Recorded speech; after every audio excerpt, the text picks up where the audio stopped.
Ngabulijo webale kwa kumira ku BUKEDDE TV eno ye alipota Embeera y'obudde ojje kutuusa konze Agnes Nalukwago.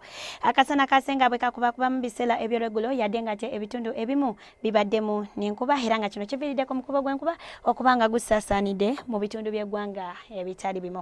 Wabula enkya ku makya tusubira akasana okwaka nga bwe kakuba mu bitundu by'eggwanga ebisinga obungi, wabula ate ebitundu ebyo ebyebulunguludde ennyanja Nalubale tubisuubira okuba n'enkuba.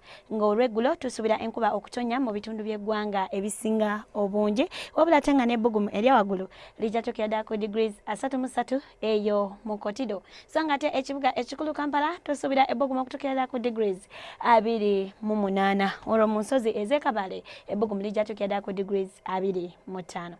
Ebibuga ebirala mu nsi ekibuga nga Nairobi, Paris ne New York tubisuubira okuba n'enkuba, so nga ate mu Dubai tusuubira akasana okwaka nga bwe kakubakubamu, nga ne mu London tusuubira obudde okuba obw'ekiddedde. Wabula ate ebbugumu erya waggulu lijja tukyada ku degrees 29 eyo mu Nairobi.